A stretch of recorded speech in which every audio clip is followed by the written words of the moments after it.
At Holborn Assets, we know that trust is the foundation of any financial partnership. For over 25 years, we have been more than a financial services company.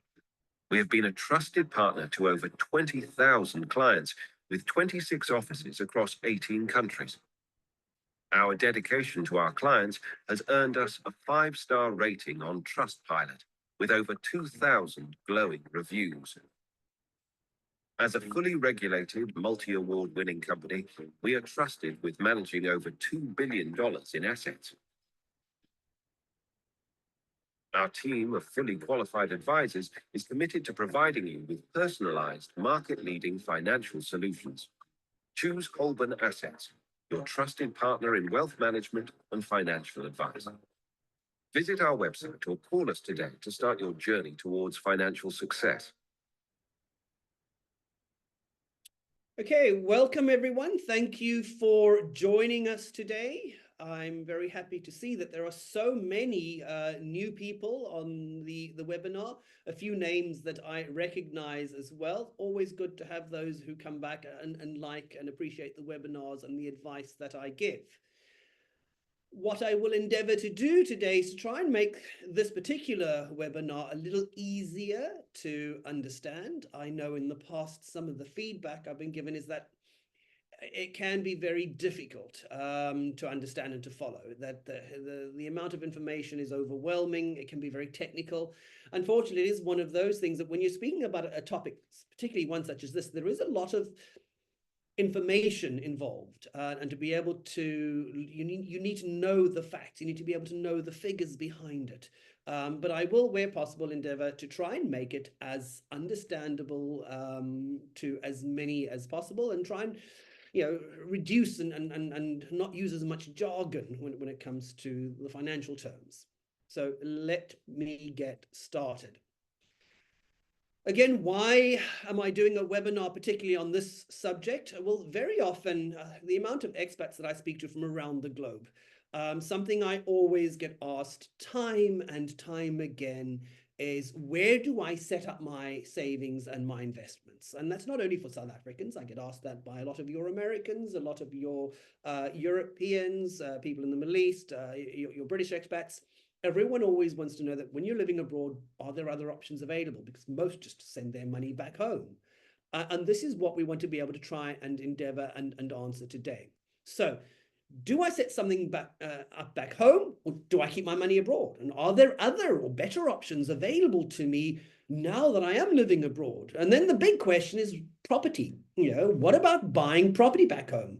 Do I send my money home or back and buy a flat or a house, and rent it out, to make money? After all, property is a great investment. And then you get to those that I speak to who, particularly when I have my meetings with them, and say, Matt, I wish I'd met you sort of 3 years ago. I wish I'd met you 4 years ago before I brought my home. So this is why I'm having this webinar. A little bit of information about me. I'm a senior associate with Holborn. I've lived and worked in many different countries across the globe. I'm familiar with quite a few different tax regimes. Tax is my expertise, particularly within the South African tax framework. I have, working for Holborn, access to a great range of different investment and wealth solutions, and have a lot more freedom than, for example, a financial advisor back home, who is restricted to, well, the products that their own company sells. This includes, for example, international property, which I have for quite a few clients. I am internationally qualified. I have 2 tertiary qualifications specifically in tax and tax law in South Africa. I've passed both my level 3 and my 4 chartered exams in the United Kingdom. And I also have an advanced specialized qualification in financial planning as well as estate planning. Enough about me. Who is Holborn? A little information just about the company that we're dealing with. So Holborn was founded in the late 90s, and currently we are the second largest independently owned independent financial advisory globally. And that is very important, because when you are independent, it means, I used to use this example quite a lot when I was younger, you go to a computer shop because you want to buy a particular, I was into computers, you want to buy a particular printer, or you want to buy a particular gaming keyboard, and the shopkeeper or the shop that you go to, let's say it's CM, whatever, and they say, no, we don't have that, but we have this. Well, it's not what I need. It's also not what I want. But the thing is, when you're not independent, the company that you're dealing with will sell you and will advise you on what they have. They won't go and find a solution for you. And this is where independence becomes very, very important. You know, let's say this is 5 years ago and we're having this webinar or we're having a meeting then. And I was working for a particular big branded blue company back home in South Africa. Obviously, you know, it doesn't matter what conversation we have, I'm going to give you one of their products. That's just how it works. Likewise, if I was sitting here with my green badge on or one of the other badges, it's going to be one of those solutions. So independence is very important. Currently, we have assets under administration of around $3 billion. And we have licenses and we have offices. Sorry, I need to update this, in over 18 different cities and jurisdictions around the globe, servicing just over 30,000 clients. What makes Holborn very different and why we've grown so successfully over the last many years since the 90s is those, what we call the 5 pillars of our business: our size, the fact that we are the second largest independent advisory globally, that independence, the fact that we can give you a solution based on what you need and what you're looking for, not just what's within our framework of that we own. Our service, the fact that we win all the international awards, as you can see from above, when it comes to that service. We pride ourselves in being in front of our clients at least once a quarter, albeit through Teams and Zoom. That way clients are being kept up to date in terms of market conditions, changes in legislation, any new funds, products, or solutions within the investment world. That education, the fact that when you're speaking to a Holborn financial advisor or wealth manager like myself, you're speaking to someone who is the best educated out there globally. Typically what you'd get is you get your South African financial advisor or private banker, and while licensed and regulated in South Africa, cannot accurately advise on your offshore platform structures or solutions, because they won't have the licensing, the accreditation, or even the knowledge and experience to be able to do so. In contrast, you'll get those that compete with me, the people I compete with, sitting in London, Dubai, New York, Hong Kong, Geneva, and while they will have the licensing and the accreditation experience, they won't have that knowledge when it comes to advising South Africans with our unique circumstances. And then finally, safety. The fact that when it comes to creating solutions and looking for solutions and building solutions for our clients, we look for jurisdictions where we know the governments can back the actual investments or put a guarantee on your actual capital. So we take client safety and security of your hard-earned money very seriously. So enough about that. Let's get started now in terms of why we're having this webinar. And that is South African property. So why do people keep saying that, as I mentioned earlier, I wish I'd met you 2, 3, 4 years ago before I'd bought something? Well, I'm going to, over the next, in this webinar, over the next few minutes, and go through some real-world examples. So here is one of a South African living in Beijing. She bought a home in 2016 for 537,000. She was paying 4,000 back then, and now is paying 6, close to 8,000 with levies and insurance. The house is worth 700,000 now, and in her words, I'll definitely make a loss if I sell it. So why is this? Well, we have to look at expectation and reality. The best investment you could ever make, for example. That's why everyone always likes property. It's great. Everyone knows someone who says you must buy property, you must do this. Whereas in reality, her property only grew by 3.8%.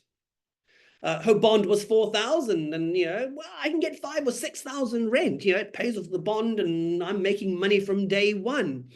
Whereas in reality, she was only getting 6,000, and her bond at that time when I spoke to her was now 8,000. So she was losing money and still having to pay things like the insurance, still having to pay rates, still having to pay for someone to actually collect in the rent and to manage the property, go and do the visits, and make sure the tenants can afford it and do background checks. So why is it, people ask, is it a good idea to buy property back home? or and rent it out. Well, what does your gut tell you? You know, this is something where I always generally start with clients. What do you personally think? You know, consider the currency, the rand, consider tax, the costs, the return versus, you know, or the growth that you'd actually get on that, and then decide, what do you personally feel? Now, if we're going to look at that gut, you know, very simply, there's something that I like to tell clients, particularly those back home who are wanting to look at international structuring and wealth management. What does your gut tell you when it comes to wealth, finances, investment? You know, what are your views of the country and its future? How do you feel about it? And then follow your own gut. And let's say on a scale of 1 to 10, 1 being, you know, you see things, the future of South Africa over the next 10, 20, 30 years going more a Zimbabwe sort of route, you know, where you don't see things getting better. The currency is still weak or weakening. You know, we still have that political instability. That land expropriation is still on the table. Corruption still exists. Inflation is still high. Unemployment is still high. There's crime and violence with, you know, many people leaving for whatever reasons. The power supply is still not 100% stable. You know, do you see things continuing along that sort of route? Or do you see things getting better? You know, possibly going what I like to call the Singapore route. Take a similar country and then, you know, within 50 years, they manage to turn themselves around. Keep note, though, within 50 years, where now they have a strong currency, it's politically stable, inflation is low, they have very little unemployment, a stable power supply, the economy is good, everyone feels safe, it's clean. You know, if you're going to buy a house somewhere, where would you buy it?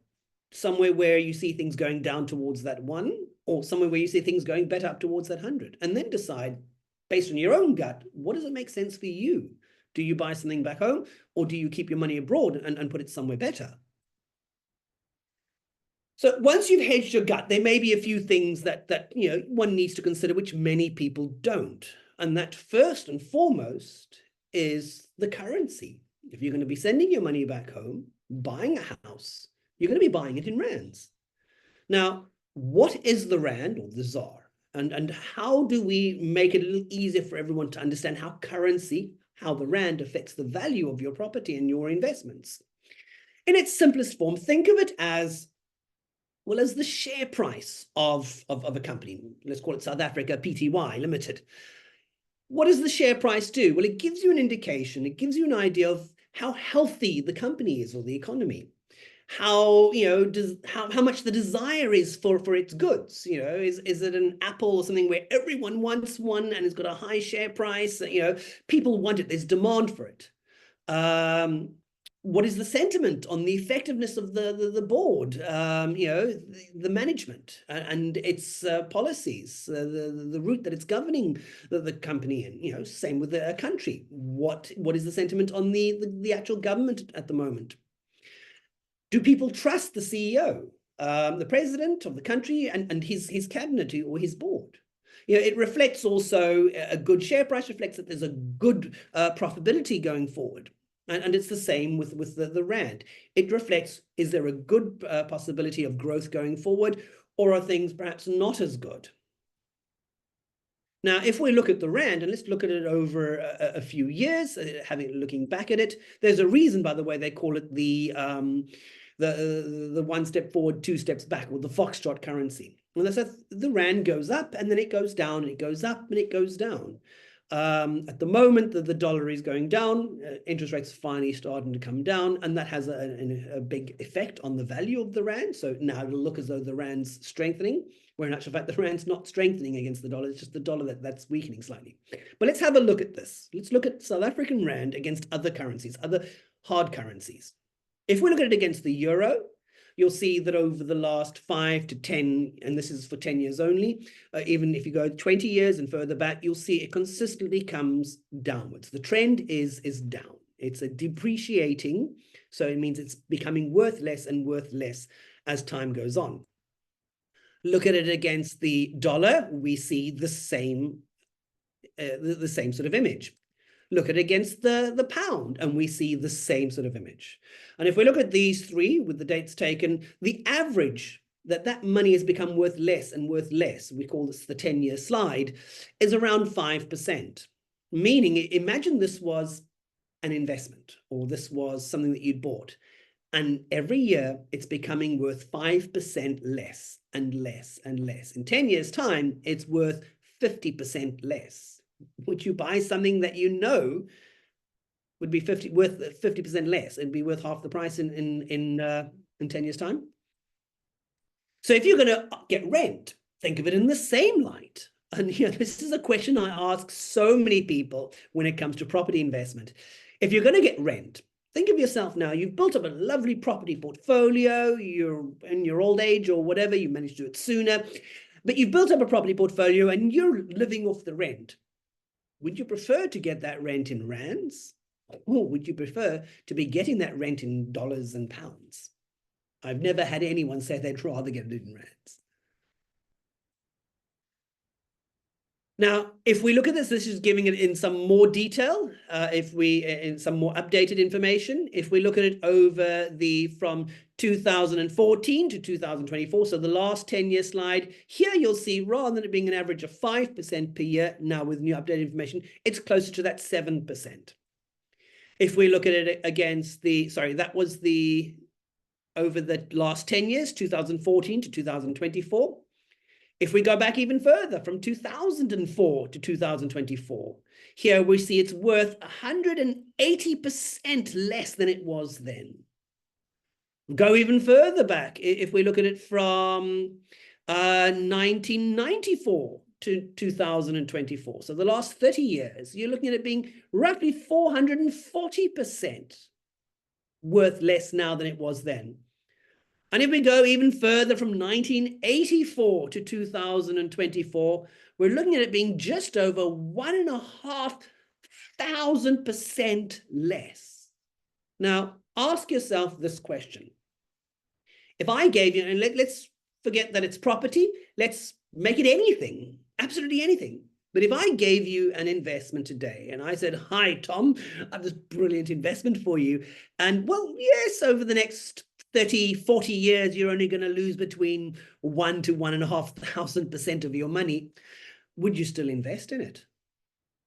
But yet that is exactly what you were doing if you were sending money back and buying something in rands. It doesn't matter whether it's property or whether it's shares on the stock exchange or whether it's Kruger coins or whether it's commodity. It doesn't matter what it is. If you're doing it in rands, you'd be losing money.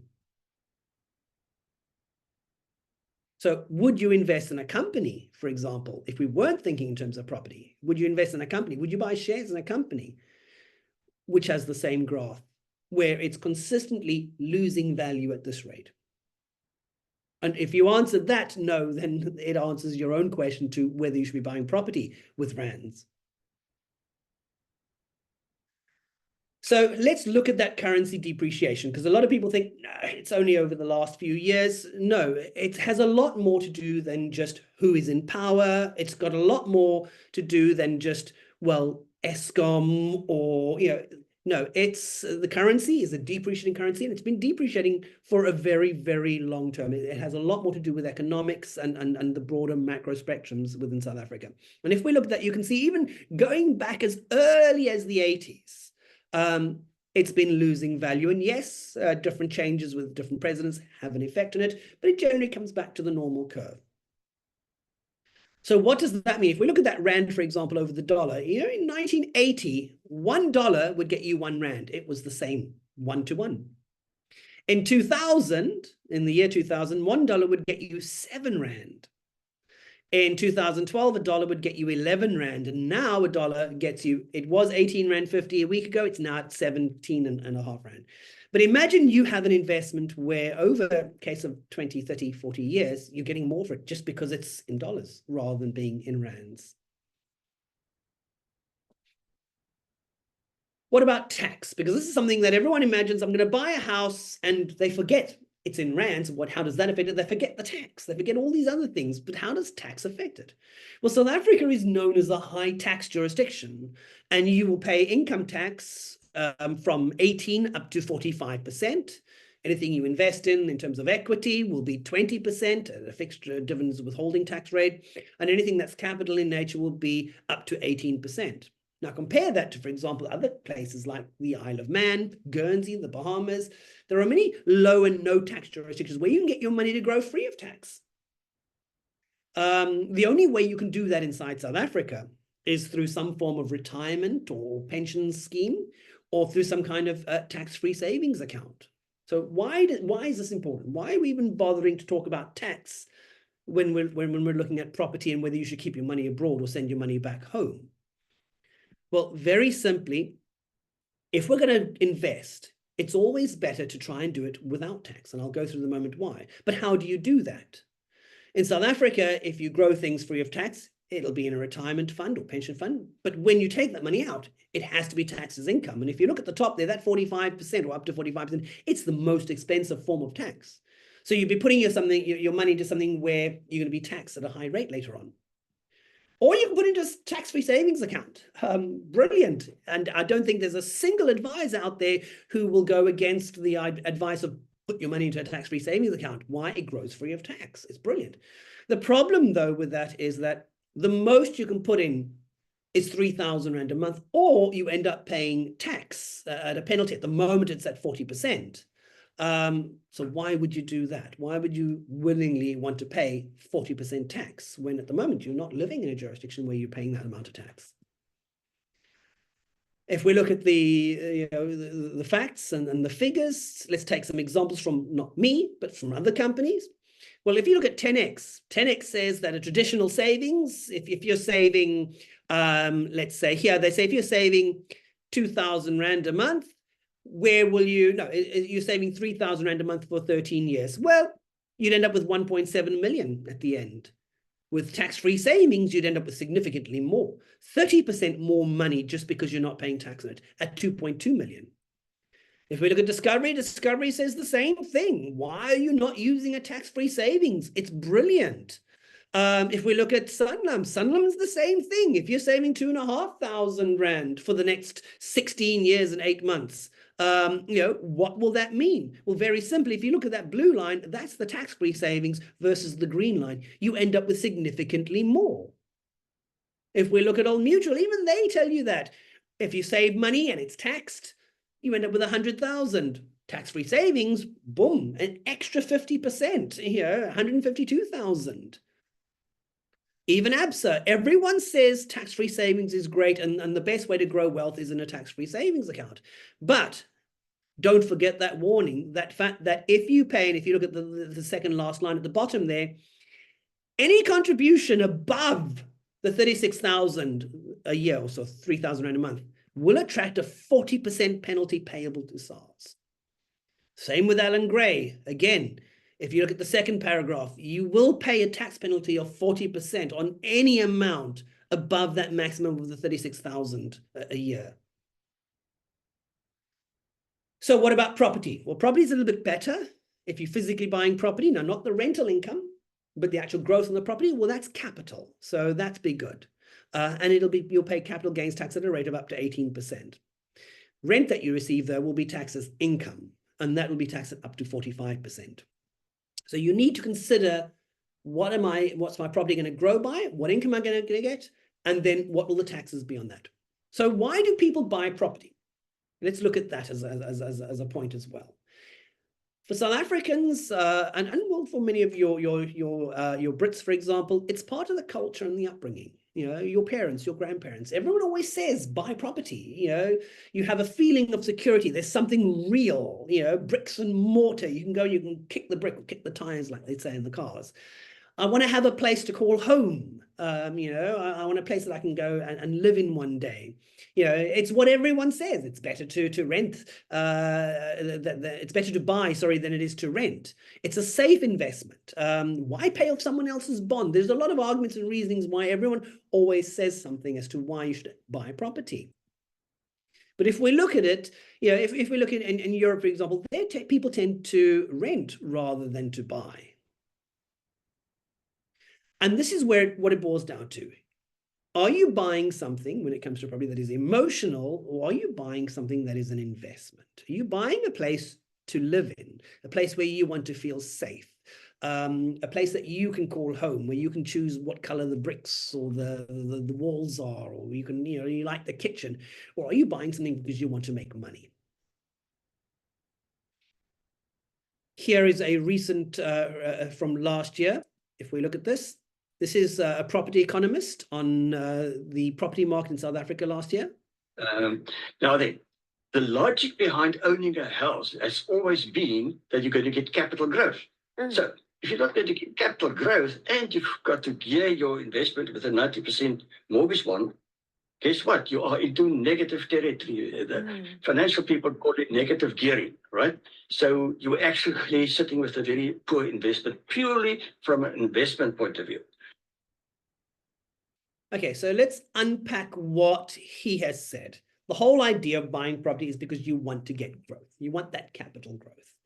But if you are not getting capital growth because interest rates or inflation is going up faster than what the value of the properties are growing, and you've also had to take out a loan, and the loan interest rates are higher than what the growth is on the property, well, effectively, you're losing money. It's going down.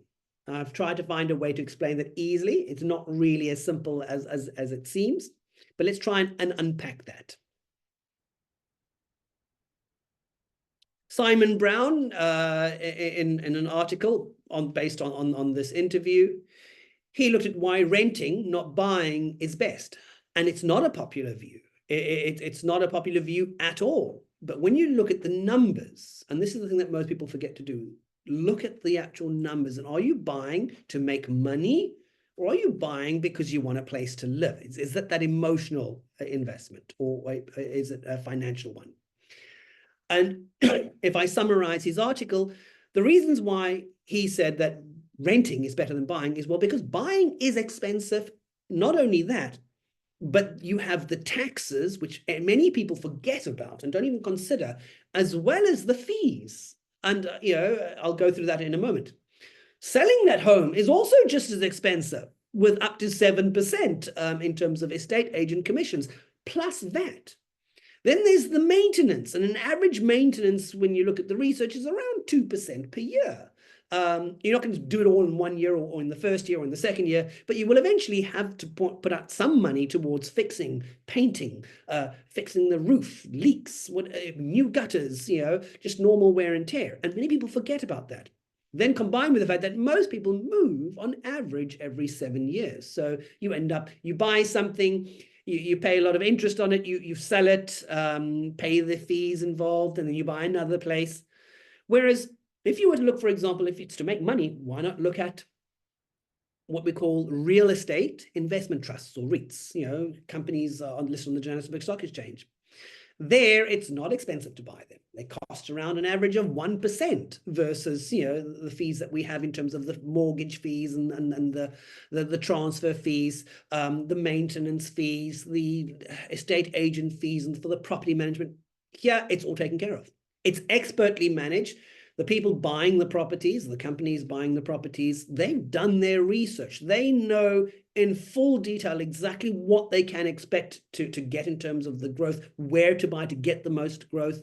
And you invested into more than one property, into multiple properties from around the country, rather than just putting all your money and all your eggs into one property.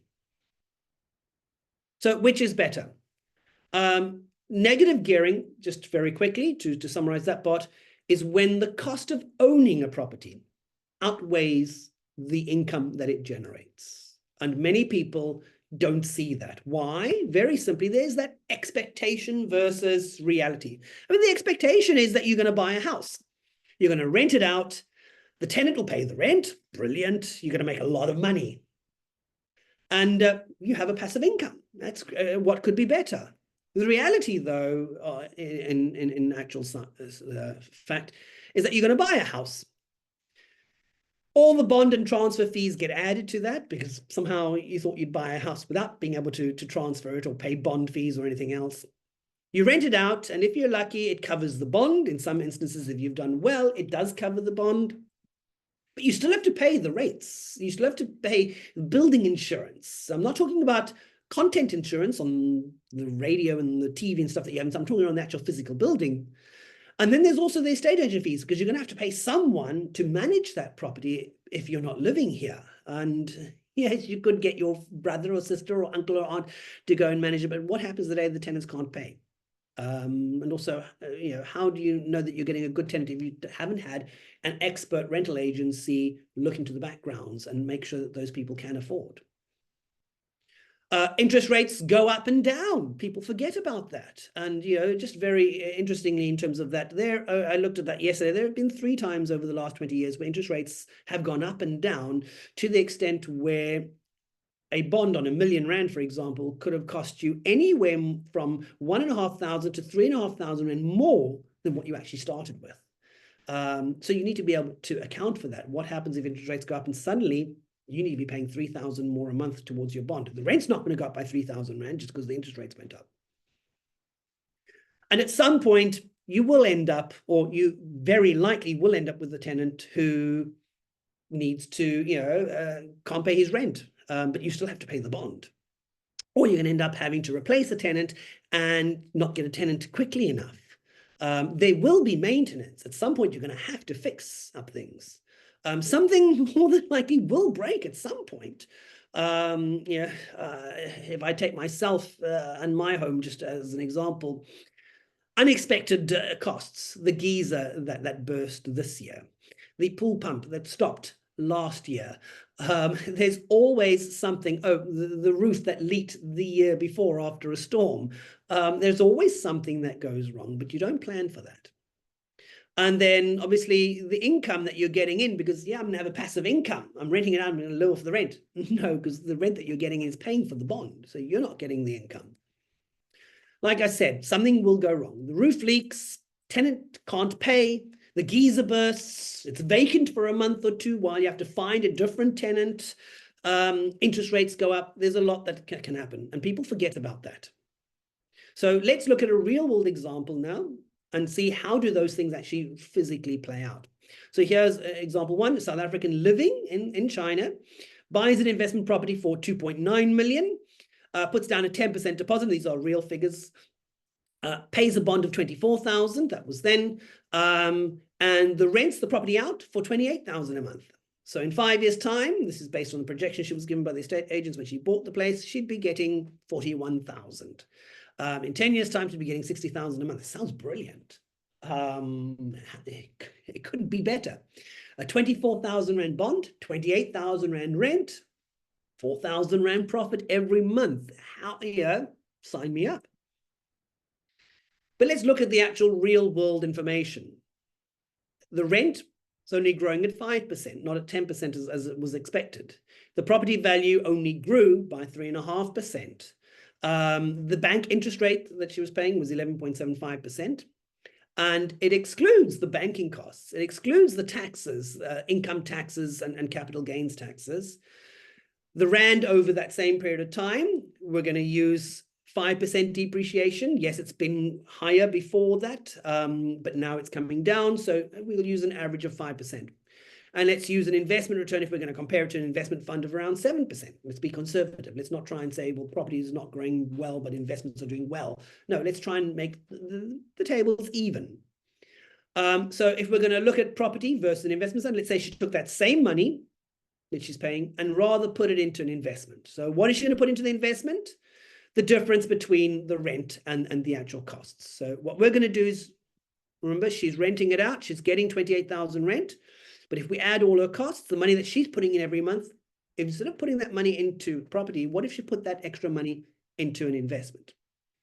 And that works out to the costs for that 2.9 million. If we looked at the transfer fees and all the legal fees, it worked out to 161,000.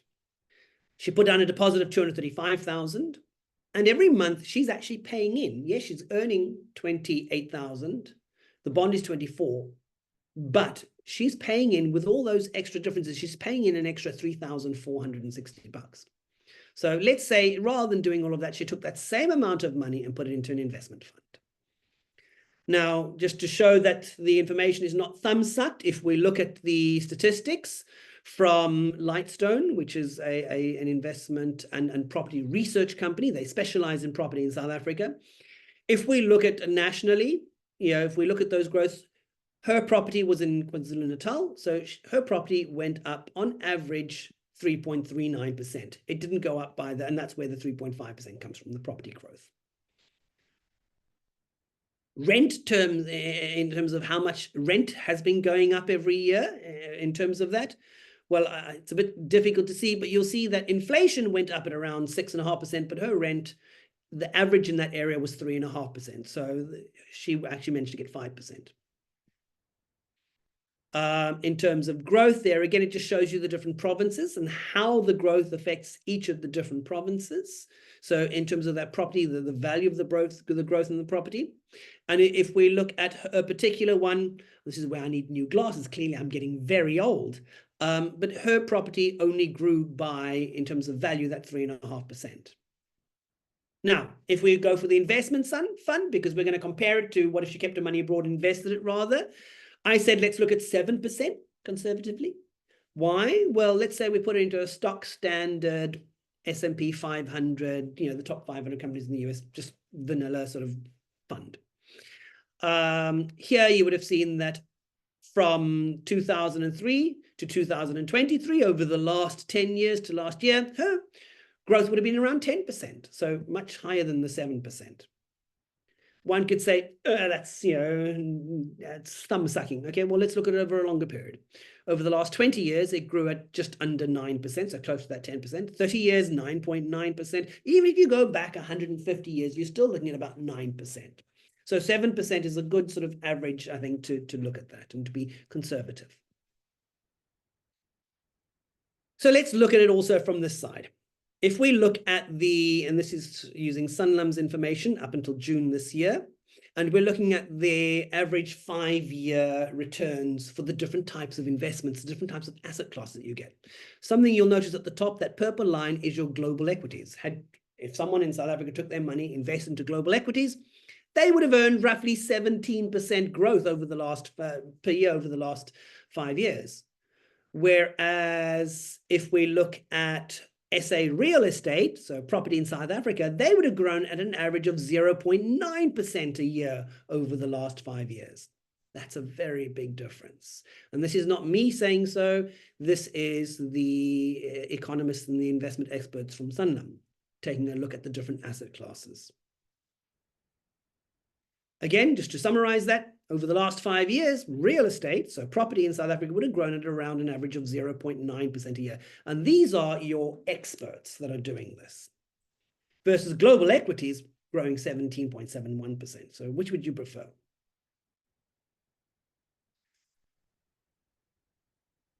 There is a poll that will pop up. If you'd like to take part in the poll, I'd really appreciate that. It helps me to, make sure that future webinars are better geared towards the sort of information that's needed and that people would like to hear from, and also to be able to understand the people that watch my webinars. So here, let's look at that. Remember, she's going to take that money, and rather than buying that house and paying in that extra, she's going to take her deposit. She's going to take her legal fees that she paid that was added to her bond, and she's going to take that extra money that she puts in every month and put it into an investment. Where would that get her?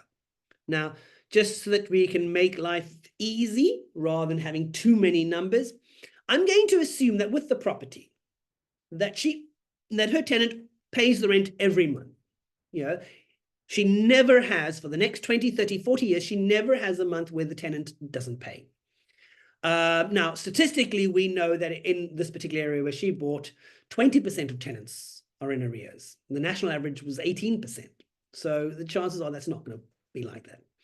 She never has a month where her property is empty. So as soon as one tenant goes out, another one comes in. It's never empty. Where statistically, again, we know that, well, the average vacancy rate is 4 to 12%. So she's more than likely going to have at least 1 month a year or every 2 years where there isn't anyone in the property. And let's assume that geopolitically, there isn't any kind of land expropriation or anything, any kind of laws that change. There's nothing that upsets this card.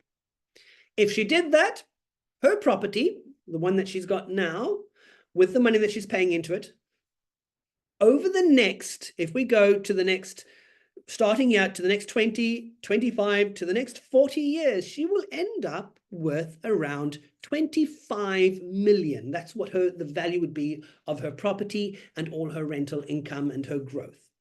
She would have made an investment worth 25 million, which is not bad considering she started at 2.9. Had she taken that same money though and put it into an investment fund instead, and despite the upturns and downturns in the market, we're going to use that average of 7%, not using 9% like the S&P 500 consistently grows at.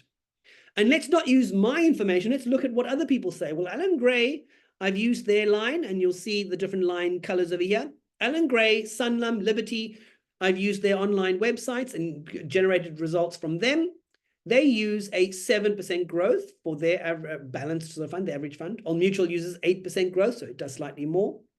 And then I used an international company to show the difference, which is the green line, using, again, 7% growth, but taking into account that 5% that the Rand loses value at every year. If we did that, you'll see that in terms of your local companies, you'd end up between roughly around 18 million. Versus the 25 that she'd have in property. So I can understand from a South African perspective that yes, property is way better than, or could be a better choice than putting your money with an investment company. But when we look at an international investment company where your money can grow free of tax, where it is in a hard currency, not losing value, if we look at that in terms of Rand value, there you're looking at it could be worth around 53 million. Double what you'd have by keeping your money back home invested in property. And also a lot more than if you'd invested it in South Africa with an investment company. Why? Because of that exchange rates, the Rand devaluation, and because of the tax. So again, just some background information in terms of that. If we look at the different properties, so if we look at here, hers was KwaZulu-Natal. The average tenant is 20% in arrears. And then why is that? Why would you end up with 50 million or circa 50 million instead of the 25 million? How is that possible? Well, it's because people forget the funds. And just to give you that background information, so if we look at it in 40 years' time, if we take her rental income plus the growth on the property, it's 49 million. So yeah, close to 50 million.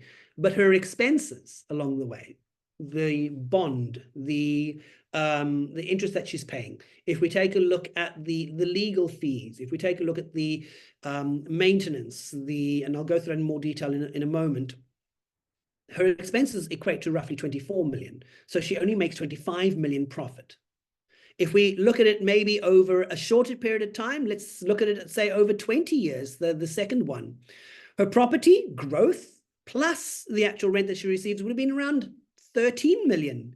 Her expenses by that point would only have been 9 million. So she's still, even in 20 years' time, only made 3.5 million profit. If we compare different local investment companies to show you why those lines are much lower, it goes to show you the same sort of thing. The 17 million that we said that they would have, around 18 million that they would have at the end by the 40 years. Why? What are those expenses that people are not factoring in? What are they not looking at? Well, there is that maintenance. There is the rates and taxes. There's the building insurance. There's the rental management. And that's what we've now taken into account when it comes to her property. In year one, remember, she put down a deposit and there was the legal fees. Her fees within the first year alone was 253,000 Rand. By the time she's had a property for 20 years, if we take into consideration again the rates and taxes, which is the blue line, the maintenance at only 1%, we're going to say she's not going to, she's going to skimp out, rather than the average 2%, she's going to only spend 1% on maintenance. If we take in terms of the insurance and the bond registration fees, if we take into account as well the actual property management, in 20 years' time, she'd have spent 3.8 million. Over the next 40 years, her costs would have equated to around 18 million.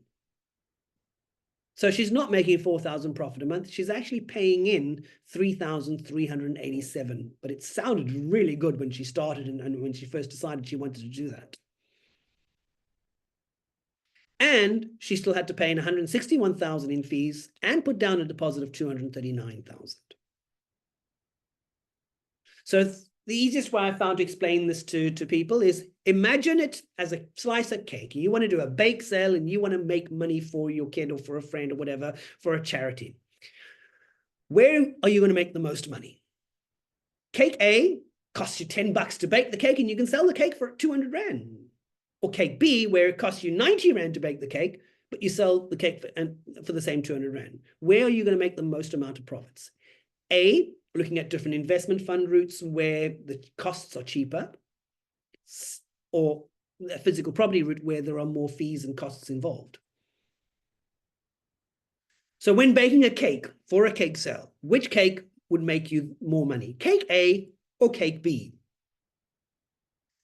Cake A, well, you have the product fees, all your different investment companies and product provider companies, they all have their own fees. You have the advice fees for the person telling you which funds to buy and how to invest the money in and which products to choose.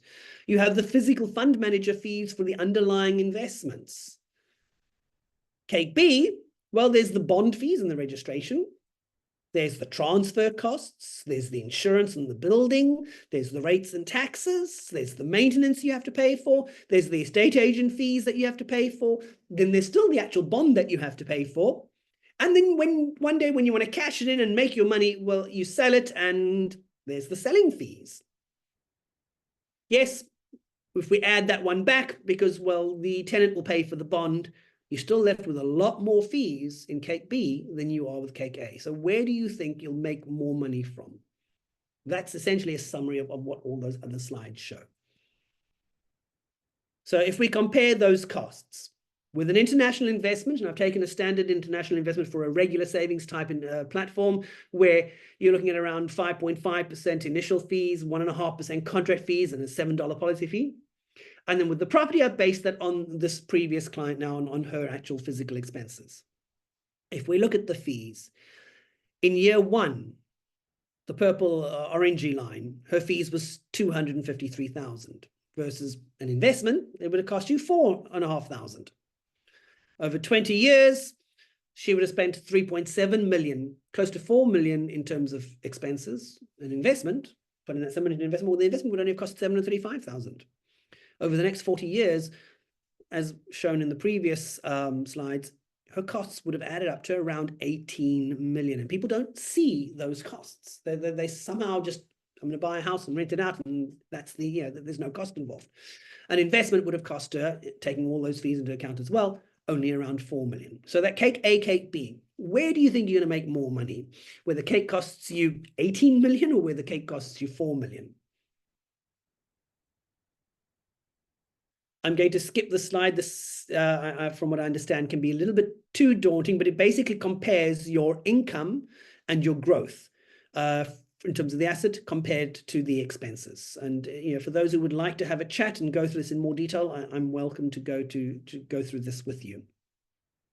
So if we look at that example, when we looked at all the numbers, the international investment would have worked out 77% cheaper, and she would have ended up with 195% more money at the end of the day. Not only that, it would have been protected from geopolitical risk. She doesn't have to worry about government changes, land expropriation, affecting the value of her money. She doesn't have to worry about the Rand losing value, devaluation risk. And she also she's also now able to structure it in a way that she doesn't have to pay tax on it. So it can be tax efficient. So the winner, if we take her as an example, was clearly the investment fund, going an investment fund route. Property two, another property, this time using a much cheaper property for 625,000. This person put down no deposit and decided to pay the bond off over 15 years instead of 20, renting the property out for 5,500 and paying in, because obviously she's paying in the bond a lot sooner, paying in 3,700 bucks a month. And her initial costs was 41,000 for all the legal fees and transfer fees. So she's not making a profit, but she's paying her house off sooner. So let's see if that makes, how much of a difference that makes. Well, very simply, again, if we look at the same statistics, in terms of what would her investment have been worth, well, over the next sort of 20 years, Had she gone an investment fund route or investing into something abroad, she'd have made 4 million. Whereas over the next 20 years, if we look at that, she'd have a property worth, or she would make in terms of if she sold that, 423,000. So not as good. Over the next 40 years, 16 million versus only 3 million, using those same statistics from earlier. Why? Very simply, one has to look at the costs involved. Remember, her property is cheaper, but she's paying it off over a shorter period of time. So in the first year, instead of paying 250-something thousand in costs, she's only paying 71,000 in costs. But over the next 20 years, she's going to pay 1.1 million in costs. Now, if we have to go back very quickly, the house cost her 625,000. Her costs over the next 20 years, though, are 1.1 million. Over the next 25 years, it'll cost her 1.7. And over the next 40 years, so let's say, because she's in her 20s at the moment, let's say she keeps it until she is 60 years of age, she'd have paid 5.6 million in fees. Again, comparing those costs and investment over the same period of time, instead of paying those sort of the fees, 5.6 million in terms of the property, only 4 million in terms of an investment. So her fees are still quite high for the investment, but the property is still even higher. Again, we'll go through this if those who want to. But if we looked at her sort of scenario, it's a cheaper property, paying it off sooner.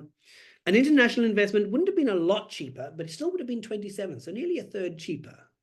And she would have ended up with 390% more money, though, at the end. Why? Because, yes, her costs are slightly less, but that rand devaluation plays a very important role.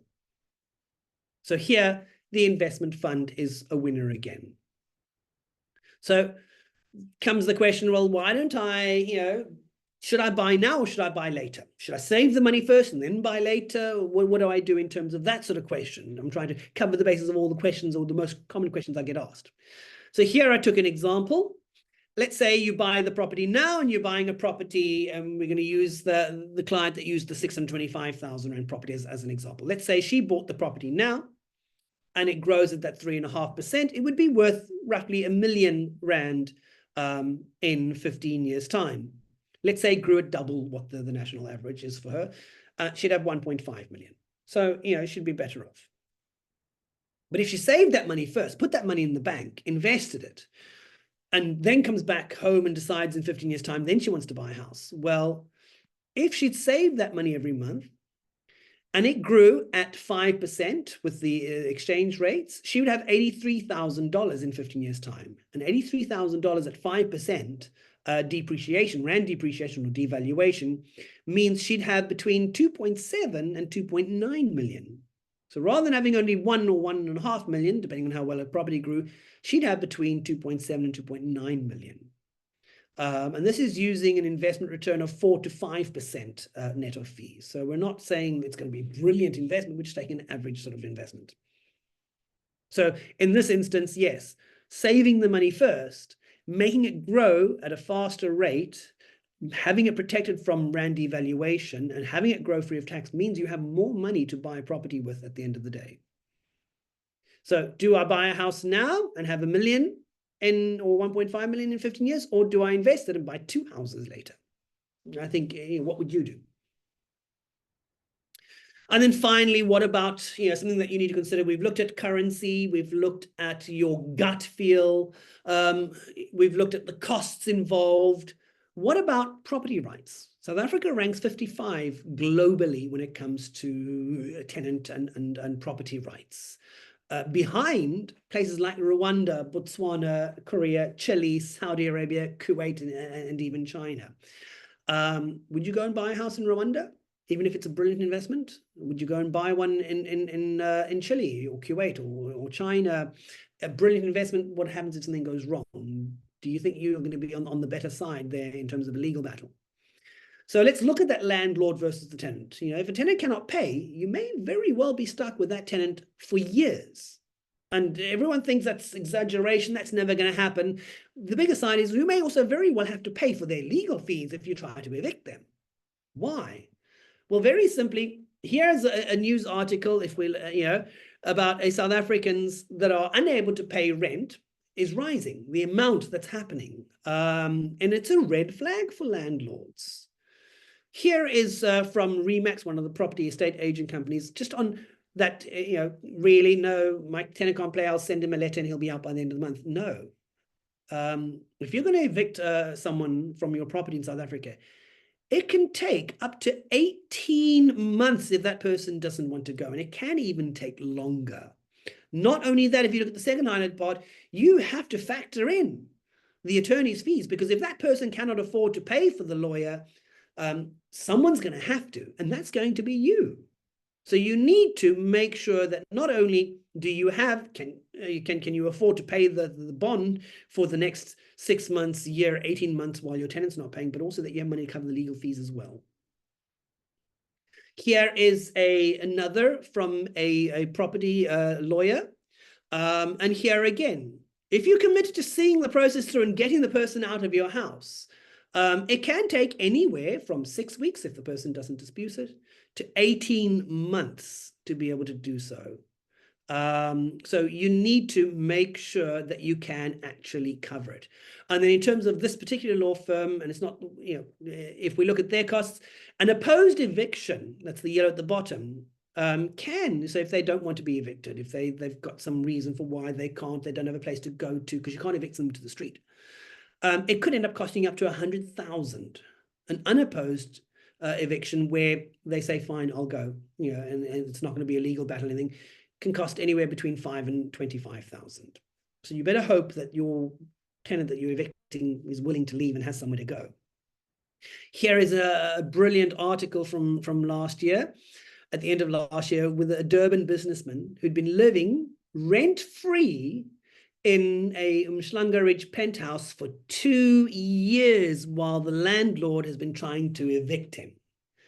Now, this goes to show you, this is someone where, and the owner of this particular property was a doctor, where they have the legal means and they have the money to be able to pursue it. And even so, despite all that wealth, 2 years with someone stuck in their penthouse, not being able to evict them. So you want somewhere where the laws are on your side. The other side of it is, what about land expropriation? Many people think it's never going to happen. It's hogwash. It's not real. What many people don't realize is that current provision does exist within the Constitution and has since 1996 to be able to have that expropriation, to be able to do that. The argument here, and the legal argument here, has got nothing to do with whether you can or cannot evict, expropriate land. It's around what land, what is excluded in that meaning of the word property. Is it just physical property like a house and land, or can it actually be other things as well? And then without compensation, without actually paying you any money for it. The Democratic Alliance, if we look at them, they've expressed alarm last year at the ANC wanting to be able to expropriate land without compensation.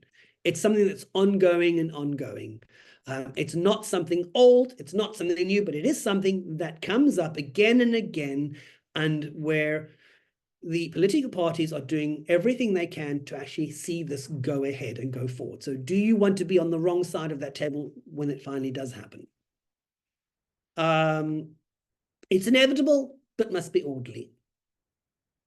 Looking to finalize appropriation laws. This was before the elections this year, trying to get it done in time. Luckily, it didn't. The EFF made it part of their manifest, and eventually they will reach the point where it does happen. The Government of National Unity. What is the big stumbling block now? The fact that half wants to expropriate land and the other half doesn't. It's that constant battle. Then finally, so we've looked at your gut, we've looked at costs involved that people don't see, we looked at the things that can go wrong, we've looked at property rights and your rights. What about the professionals? Let's see what they do.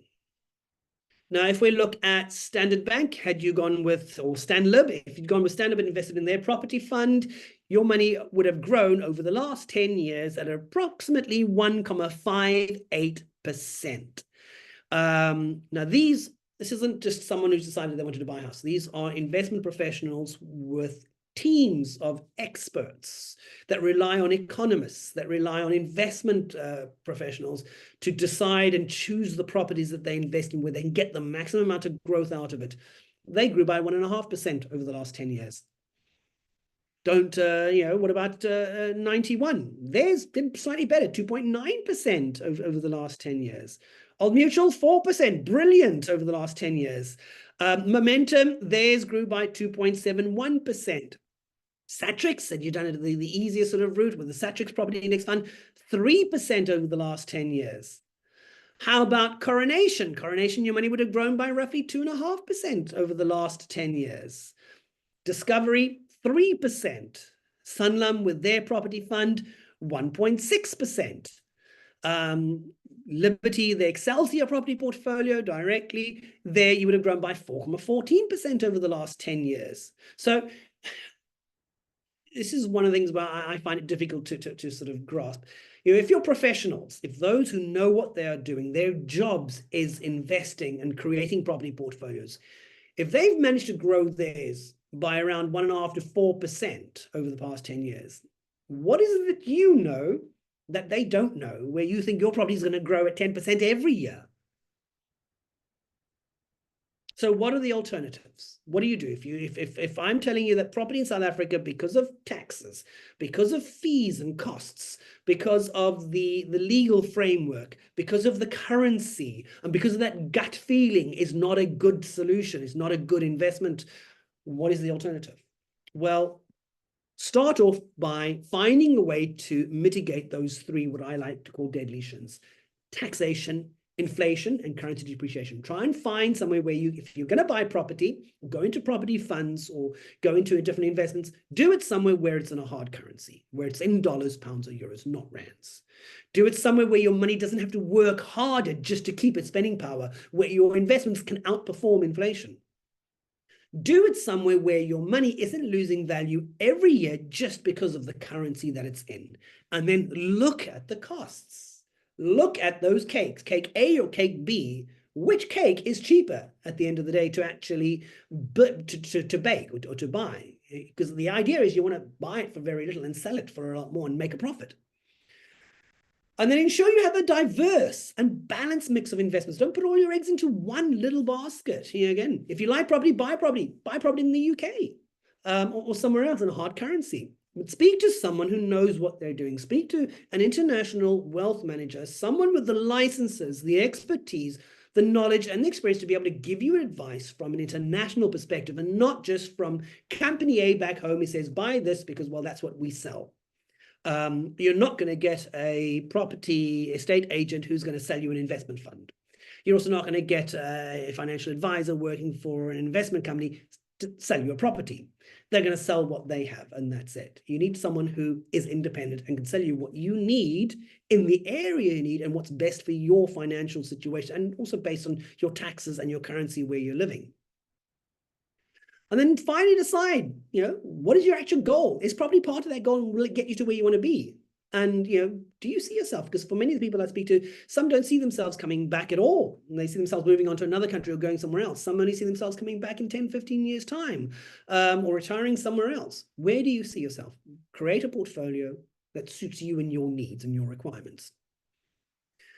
Now, just to give you an idea of UK property, since I've mentioned that earlier as an alternative, here's a 10-year case study, a real-world 10-year case study from one of the senior partners that I work with. His client had a home in Wimbledon in London, and in 2012, he sold that home because he moved back to South Africa.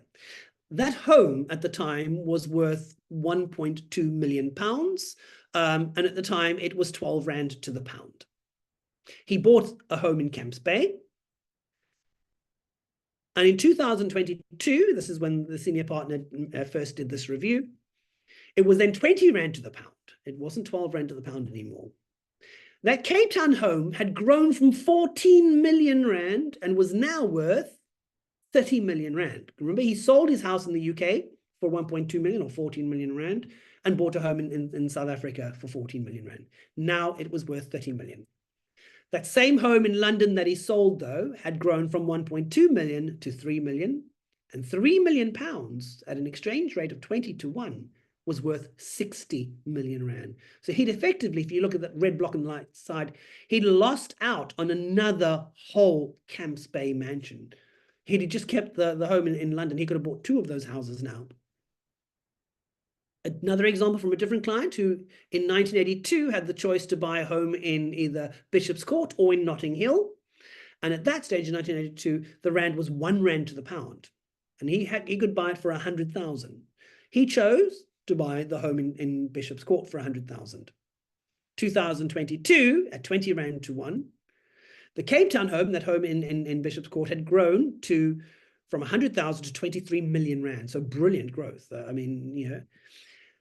The same home in London, though, had grown from that 100,000 to only 14 million pounds. But 14 million pounds at 20 rand to the pound is 280 million rand. He basically lost out on 11 of those Cape Town mansions. He could have bought 11 of those homes now.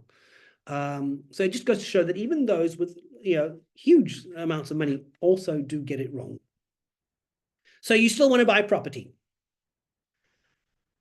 Then at Holborn, we work with, I think it's 13 different developers from around the globe, and we have access to property. I'm not going to sell you an investment fund because that's all I sell. If you like property, well, let's look at UK property or European property, or let's look at land development in the US. But let's look at something in dollars, pounds, and euros. And there are all sorts of properties available to sell and all sorts of ways that we can do that. Land development in the US. There's a company that we work with, one of the providers, that looks at different cities and states around in the US, identifies key growth areas.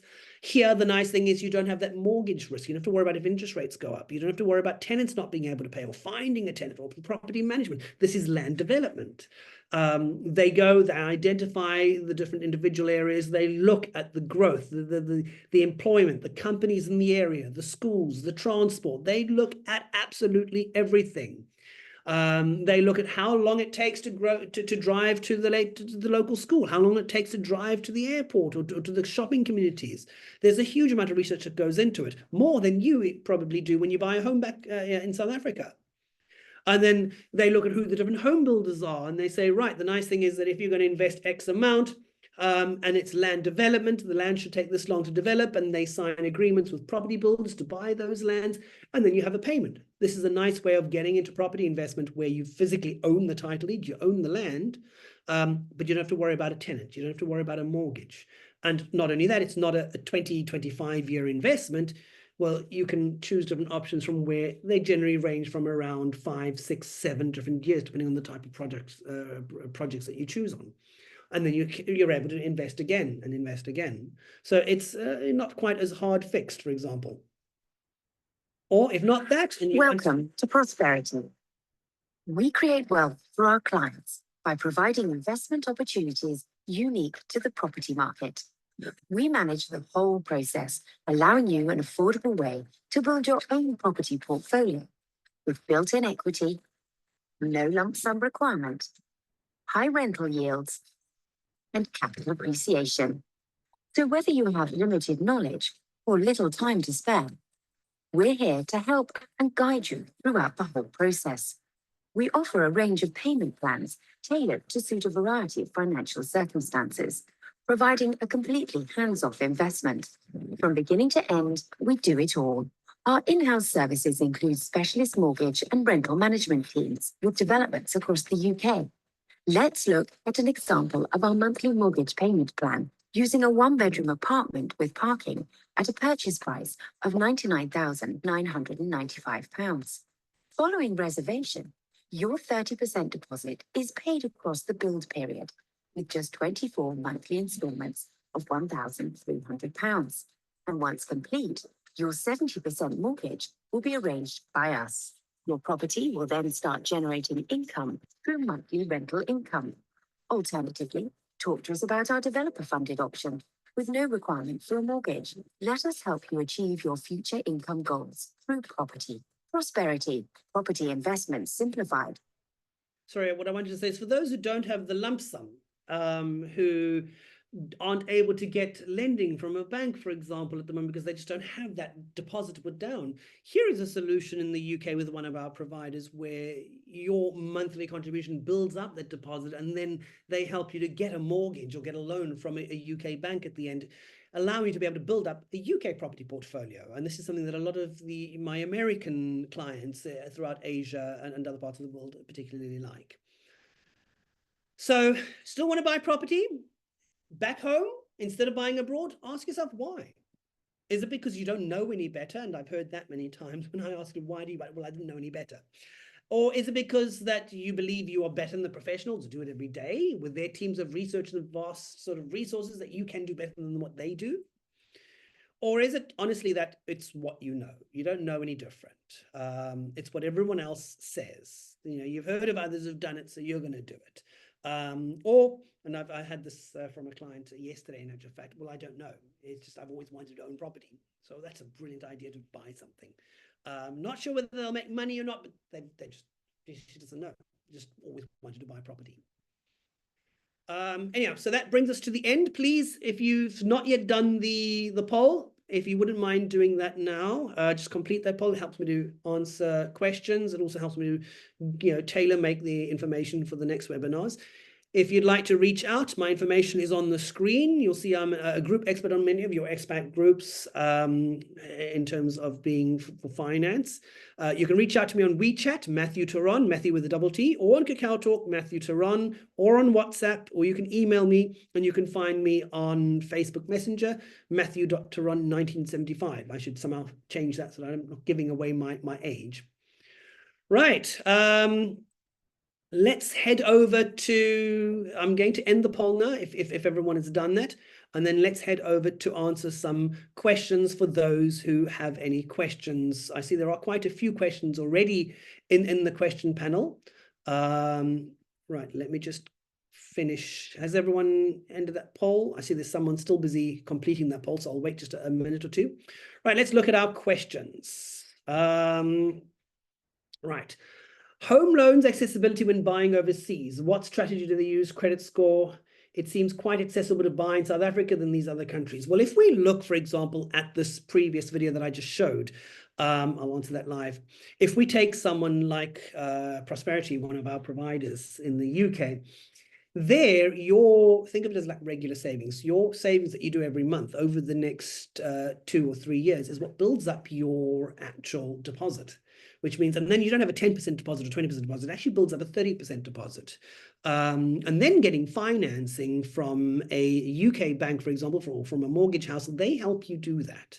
And it will be the same criteria as what you would use from back home. Remember, South Africa looks at you not as someone inside South Africa, living and working inside South Africa. They see you as someone who's living abroad. Your income isn't from South Africa. The other side of it is if we look at, for example, once you've bought your first home, what your UK mortgage houses will do is they have that there. You can you get your principal and interest in South Africa. That's how when you pay off a bond, you have to pay off the interest and the bond at the same time, everything.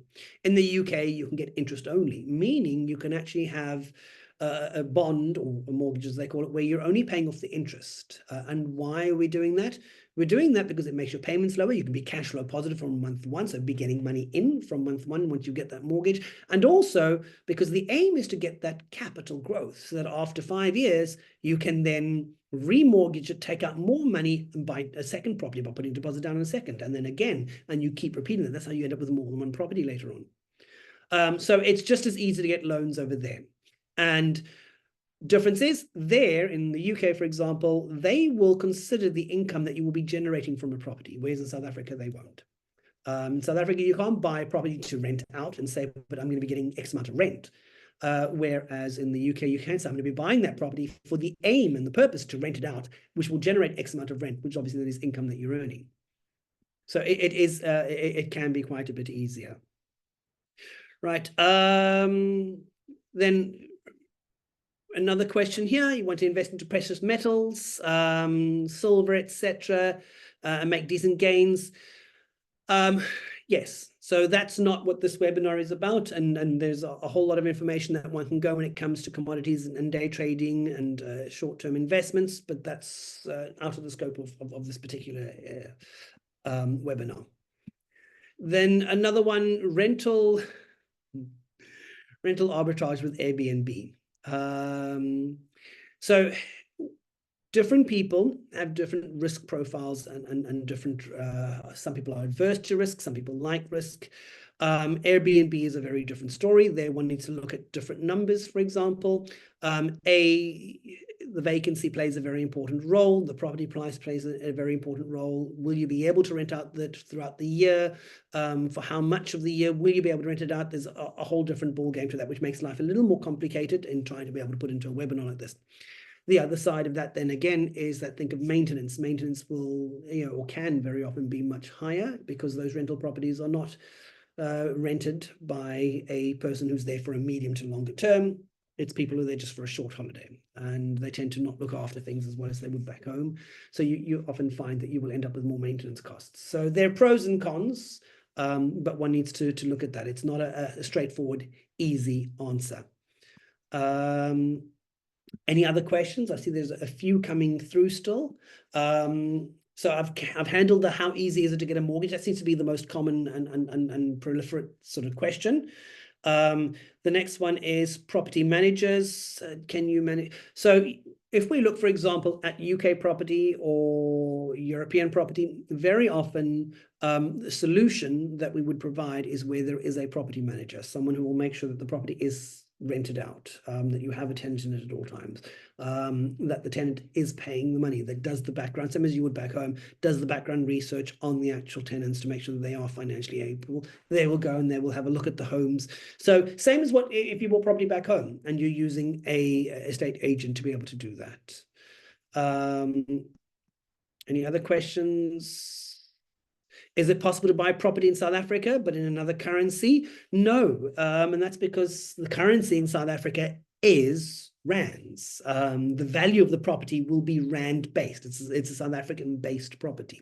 It'd be great if South Africa didn't, but unfortunately, South Africa as a jurisdiction, as a country, is rand based. Yes, if you manage to find someone who will pay you rent in dollars or pounds, but that's going to be extremely difficult. At least then the rental income is in dollars or pounds.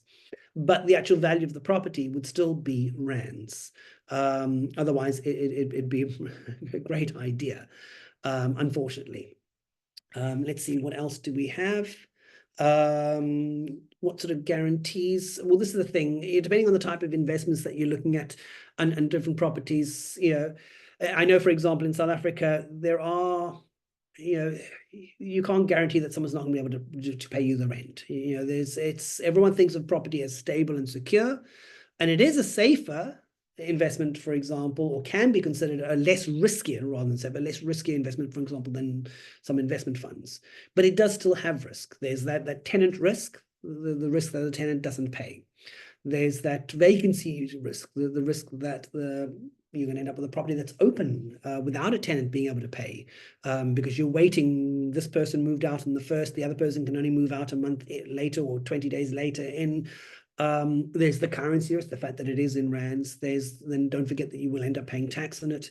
And I spoke to a gentleman last week who owns a property in South Africa, or bought one here, and has been earning rental income in South Africa, but hasn't been finding any tax returns because he lives in China. It doesn't work that way. Unfortunately, as I spoke to him, it made him very much aware that he's going to end up with a horrible tax bill later on. And at some point, it will catch up to him. Because he should have. A lot of people think that because you live abroad, you don't need to file a tax return. If you register the tax in South Africa, you still need to file a tax return in South Africa, even though you don't live here. Right. Okay, I'm going to end it there. I see this webinar we've managed to go on for quite some time, longer than usually is. Okay, I did actually, in the last question, do a comparative value for one that grows at 6% instead of 3.5%. But if you like, we can have a chat in person. We can run those numbers and show you. It's still, if you think in terms of, let's say your property, you're better than everyone else. You managed to choose right. And instead of growing with the national average or the average for that particular area, you've managed to, your property's gone up by more than that, those other properties in that area. Let's say you managed to do that. it's still going to be in rands. So you're still going to be losing value. So let's say your property grows at 6% a year, but you're losing 5% in terms of the currency. So now you're only getting 1% growth really a year in terms of a hard currency. Now add to the fact that, well, you still have to pay all the fees and the costs. There's still the maintenance. There's still all the other things that you have to pay for.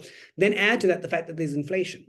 And if your money, and this is something we can do at a later time, but if your money is not growing, if your investment is not growing, this is something that Evan Rudder referred to in that little blurb, that video.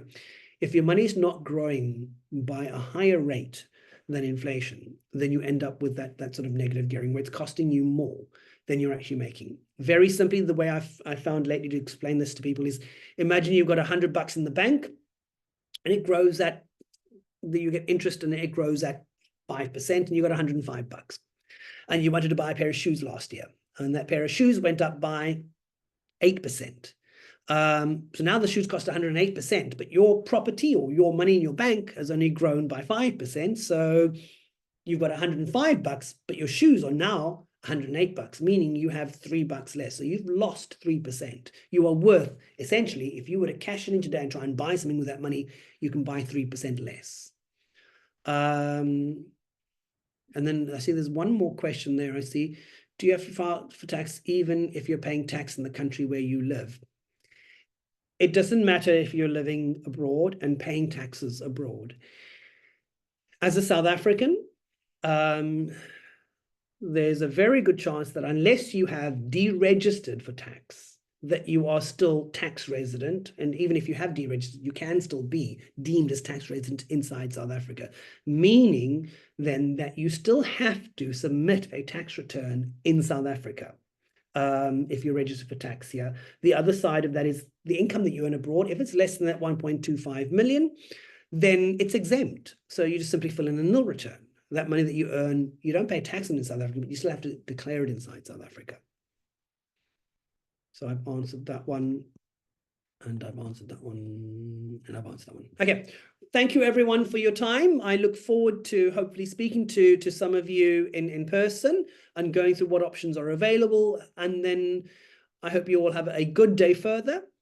And I look forward to seeing you in some of our future webinars. The webinar that I'll be doing in the middle of October is going to specifically focus on families living abroad, moms, dads, individual moms or single moms, and what it's like living with a family abroad. Right. Thank you and have a good day further.